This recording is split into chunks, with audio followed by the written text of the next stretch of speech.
at a 300 this year, 6 or 7 next year, you can't keep running at that deficit and stay solvent. You all know that from your own personal financial situations. You can't keep running in the hole. So this is a serious issue. It's going to take some community understanding, if you will, that there's only 2 ways you can fix this: increase the revenues, decrease expenses. And when the bulk of your expenses are payroll, that means chopping heads. So, I mean, I just want everybody to get their head around the ramifications of this whole situation. And you can't property taxes aren't magically going to raise. C-taxes aren't going to change. They are what they are. Our allocation is a formula. So there's going to be some hard decisions coming up, not just this year, but the next few years. And you can't just magically say, hey, I'm going to fix this budget and make us run at a break even. There's going to be an action involved to create that situation. Don't know what it is, but we all have to work to that goal, and it's not going to be fun, and it's going to be ugly for some people, I think. And public safety, as we said, is a huge part of our payroll, huge part of our entire budget. So when we say chopping heads, get your head around that one.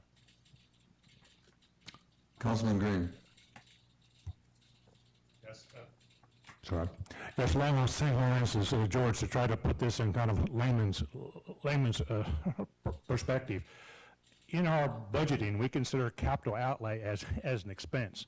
That's not necessarily an expense, but it's a user of funds. So this year, in that 2.7, 2.8 that Dave's talking about, is the wish list that George mentioned, was his capital outlays of 1.1 million. Last year, our capital outlays were about, 14,000, I think. So that's the wish list. I would love to have a new fire truck, because my fire truck's 21 years old. But if we can't afford the new fire truck, then we may have to live with the old fire truck, probably have higher maintenance expense, because we just couldn't, in the current budget, work in the new fire truck. So it's not totally just operating expenses, heads and payrolls. Yes, that's a big portion of it, but there's also capital outlays in there, which we'd like to build funds through transfers from that general fund into these special funds so that we could buy those fixed assets if and when we need those. But we haven't been able to do that in the past, but we're trying to look at a way where we can move money from the general fund into special funds so that we have the money set aside, if you will, like you might think in your personal budget, so you can purchase that new fridge, purchase that new vehicle at some point in time. So it's a matter of managing headcount in the expense, because that is 75% of our expenses, but on top of expenses is capital outlay, which in this analysis that Dave presented was considered as an expense. I just want to point that out, because that is a big choice that we all have to make. Do I buy this TV or not, or do I get by with my old TV? Thank you.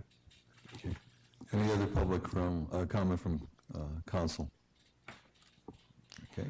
Seeing none, I would, go ahead, Dave. Go ahead, sir. My name's Russ Battalion. I live up in an HOA. The question that I have is, I understand that the fire hydrants are to be paid by the people that live in the HOAs, and the people that live in the public do not have to pay for the fire testing of the fire hydrants. My question is, who owns the fire hydrant, and who maintains the water pressure that guarantees that we're going to have the adequate pressure for the fire hydrants? Okay. This I'll have to defer to one of the 2 chiefs that are here. If you could meet with them right afterwards, they'd be happy to answer that for you. Thank you. Okay.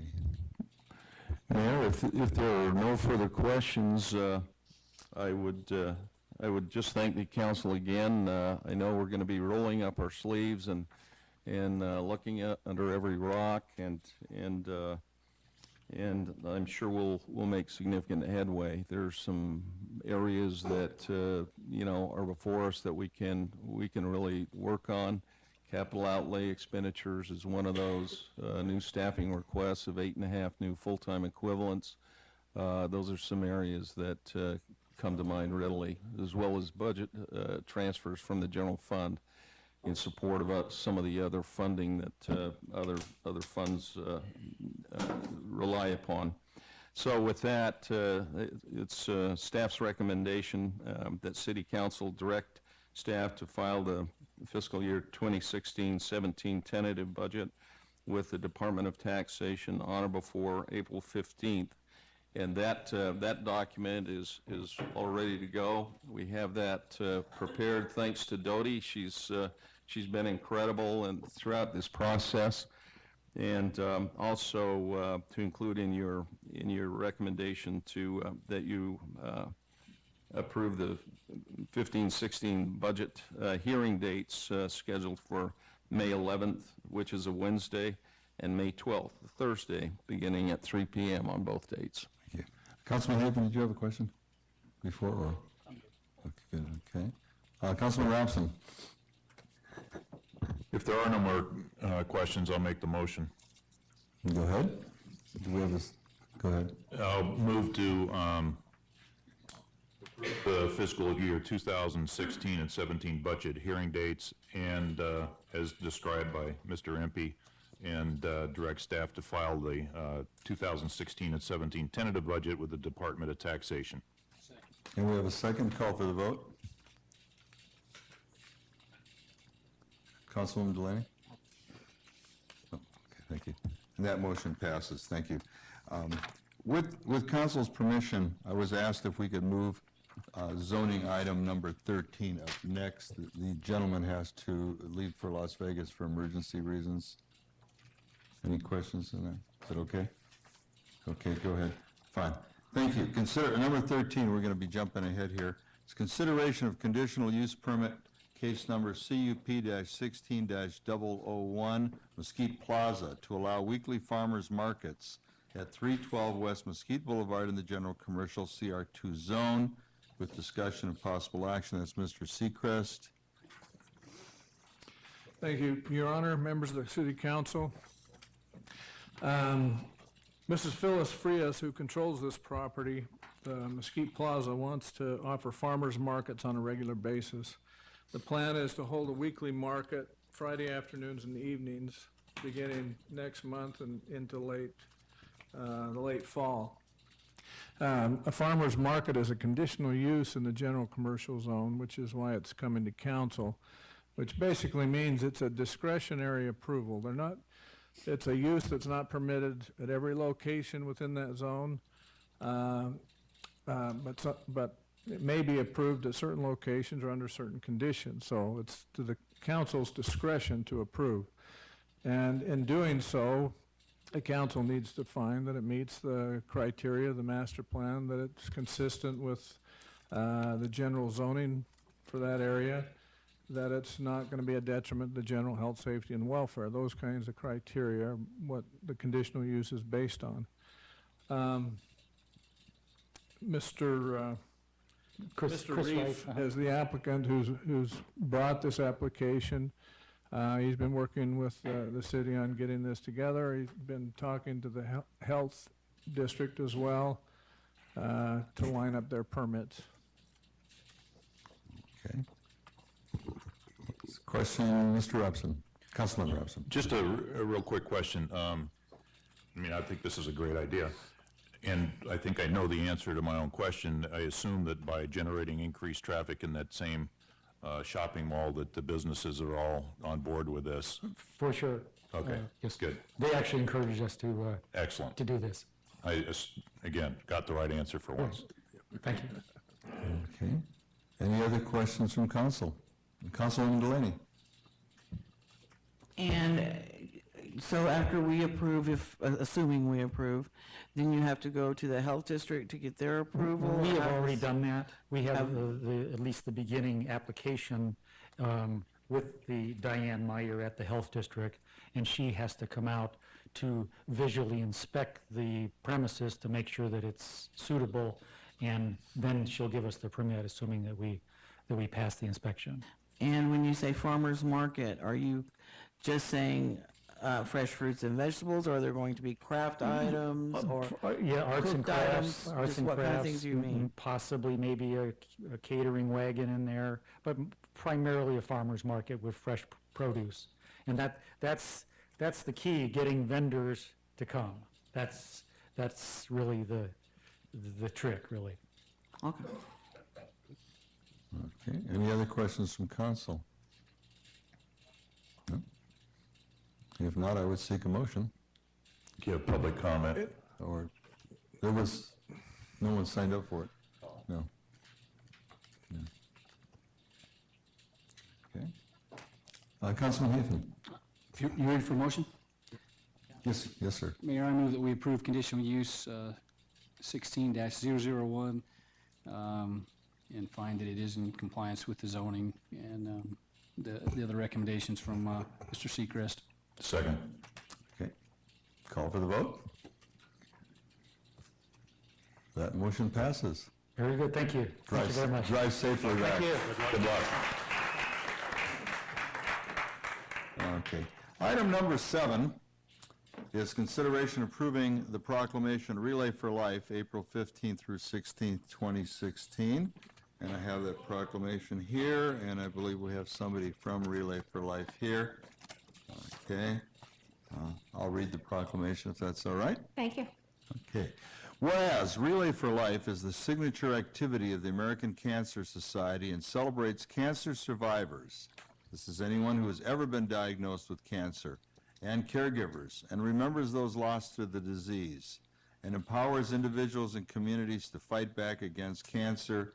And whereas money raised during the American Cancer Society Relay for Life of Mesquite, Nevada, helps the society save lives and create more birthdays by helping individuals stay well, get well, find cures, and fight back. And whereas Relay for Life of Mesquite, Nevada helps make possible programs such as free wigs and headwear for the gift closet, rides to and from treatment, look good, feel better session for women undergoing treatment, support networks and cancer care specialists who are there to answer your questions 24/7, anytime or day of the week at 1-800-227-2345, and funds more than $100 million in cancer research each year.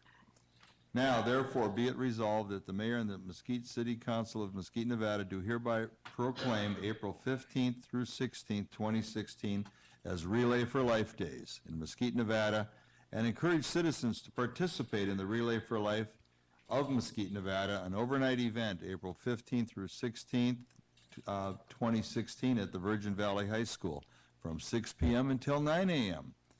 In witness thereof, I have hereto set my hand and caused the seal of the city of Mesquite to affix this 12th day of April 2016. Well done, Mayor. Thank you. Any comments from council? Otherwise, I would seek a motion. Councilman Rapson. I'll move to approve the proclamation for Relay for Life. Second. Call for the vote. Councilman Withelder, you voting? There we go. And that motion passes. Let me bring this down to you. Thank you, Mayor and council members, citizens of Mesquite and the surrounding areas. We cordially invite you all to come to the Relay for Life on Friday night. We're going to have some great fun. We're going to be there all night long. So come on down. Thank you.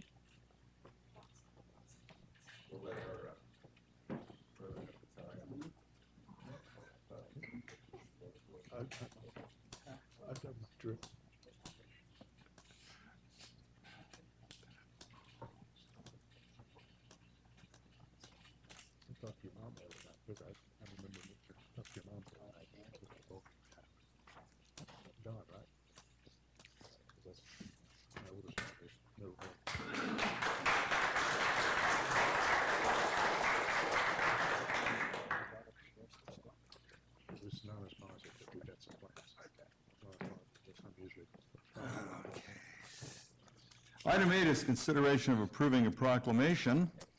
Let me get this out here. declaring the month of April 2016 as Parkinson's Awareness Month. And that will be for discussion and possible action. And that is mine. So I will read this. There'll be nobody here from Parkinson's this evening. Proclamation, Parkinson's Awareness Month is April 2016. Whereas Parkinson's disease affects almost 1.5 million Americans, and whereas Parkinson's is the 14th leading cause of death in the United States and is estimated to cost our country at least $14.4 billion annually, whereas Parkinson's is a chronic progressive neurological disease and there is no treatment, therapy, or drug to slow or halt the progression of this disease, and whereas while new technologies and treatments are being approved to benefit people living with the disease, there are still hopes for effective treatment and a cure, and whereas Parkinson's affects not only the lives of the individuals but also that of their family and friends. Now, therefore, the Mayor and Mesquite City Council do hereby proclaim the month of April 2016 as Parkinson's Awareness Month in Mesquite, Nevada, dated this 12th day of April 2016. City of Mesquite, Alan S. Lippman, Mayor. Okay. Any comments from Council? Councilman Hafen. Mayor, I move that we approve the proclamation declaring the month of April 2016 as Parkinson's Awareness Month. I'll second. And we have a second. Call for the vote. That motion passes. Thank you. Item number 9 is consideration of resolution number 888, a resolution directing the city treasurer to give notice of the cancellation of sale of property subject to the lien of a delinquent assessment and provide the other matters properly related thereto. And that is Mr. Empey. Thank you, Mayor, Council. This is an action that comes to you tonight because a foreclosure sale was scheduled some time ago, and since that time, property owners, I believe there were 4 property owners in 2 each in our special improvement districts were delinquent on their, not by any significant amount at all, but anyway, they have brought those delinquencies current and therefore has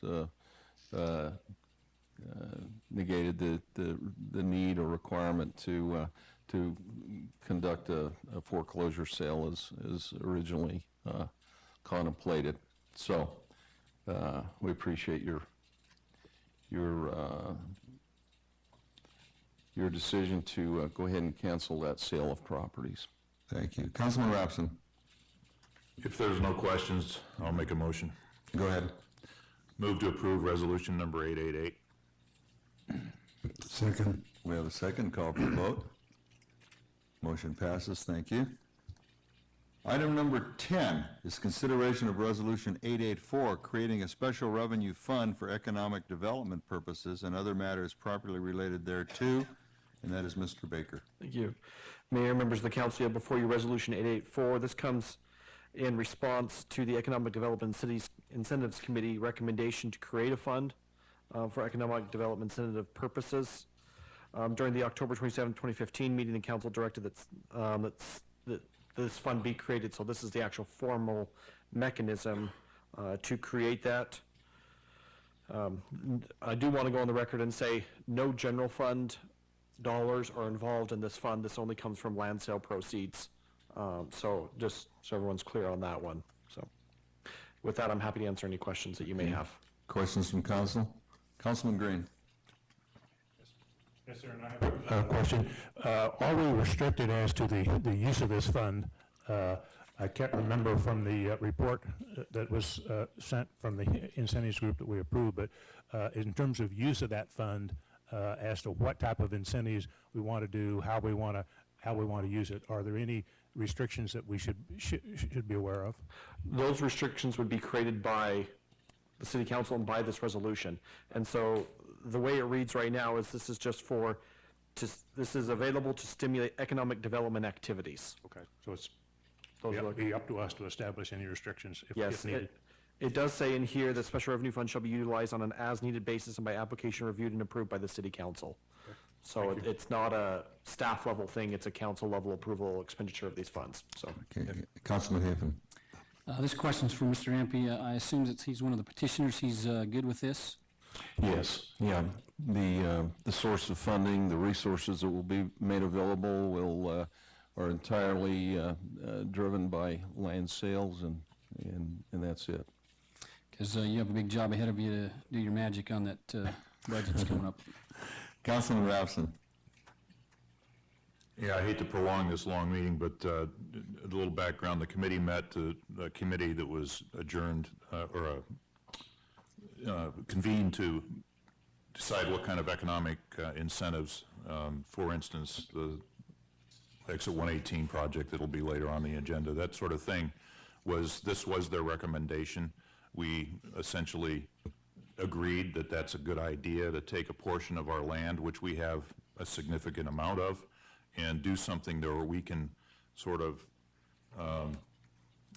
continue the economic development through other incentives with cash not coming from the general fund, but coming from prior land sales. So this is a continuation of that committee's recommendation and our essential approval a while back, and this is the result of that. Correct. Okay, any questions? Councilman Rapson, go ahead again. If there are no more questions, I'll make the motion. Go ahead, please. Approve Resolution 884. And we have a second. Call for the vote. Motion passes. Thank you very much. Okay. Mayor's comments. Turnout for Mesquite Days. We're going to have a lot of fun this year. Okay. Do we have council comments? Councilwoman Delaney. Well, just to follow your lead there, we are still looking for people to help us with the Mesquite Family Fun Night on May 4th. There's no charge. You can promote your business for free by sponsoring one of the booths there. We need people to run them and to have candy. Please contact Chrissy Woods over at the Senior Center for more information. We're going to have a lot of fun. We also have the parade that he forgot to mention. We have the pancake breakfast, and of course the carnival and all of the vendor booths.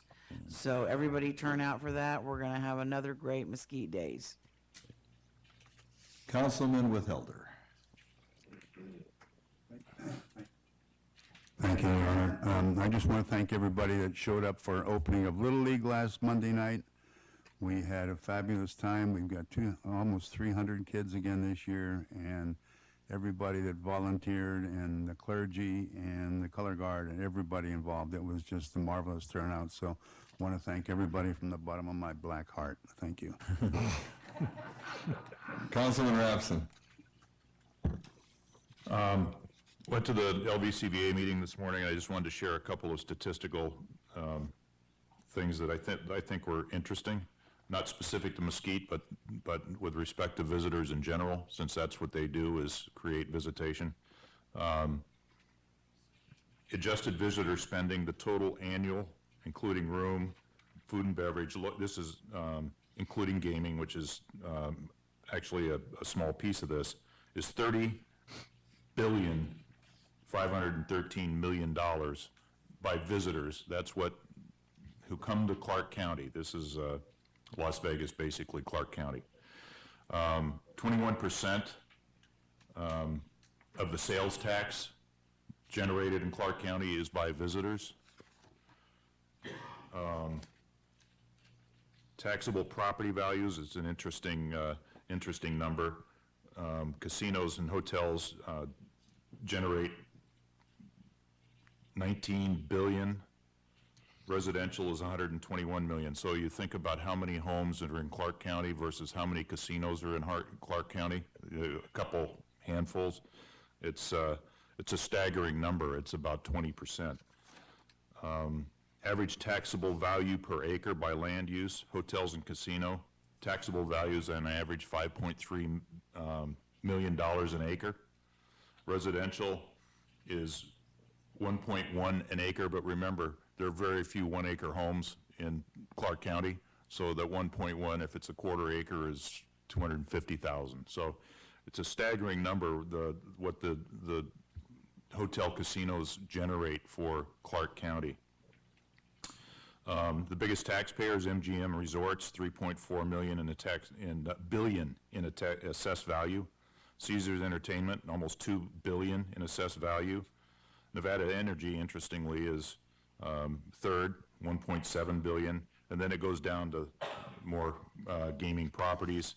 And finally, well, not finally, almost finally, industry-specific taxes and fees. Gaming taxes are 48% of the fees and taxes, 663 million. Transient lodging taxes, that's our room tax, 605 million. And so gaming taxes, everybody says, hey, the gaming pays for everything in this state. Room taxes are nearly the same as gaming taxes. So there's other sources of revenue in this state, as you all know, when you pay for your automobile and other things. Live entertainment taxes, 127 million. And finally,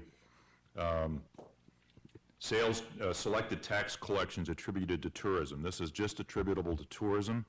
Gaming taxes, 663 million. Transient lodging, 605, we just mentioned that. Entertainment tax, 127. Industry-specific collections, 1.3 billion. And we are the bulk of the state. So all of those numbers represent a great proportion of the entire state's revenue sources. So visitation is a crucial element to this neck of the woods. So anything that we do that helps increase that is welcome. And I think the LVCVA is doing a pretty good job, and keep it up. Whoops. Thank you. Councilman Green.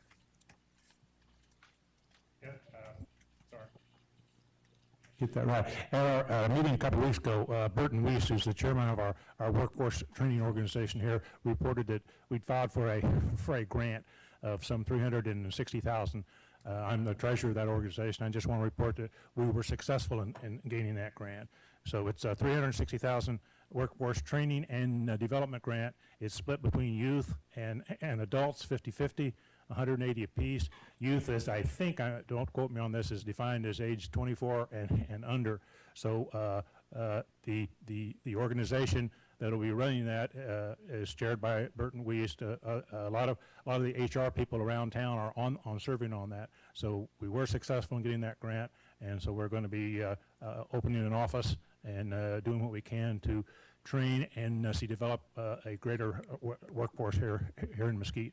That'll be advantageous to us for future business opportunities. It'll be advantageous to us for possibly, we've got more jobs coming online than we've got people to fill those jobs over the next 6 or 8 months with the Rising Star and other things happening. So it's a very positive thing.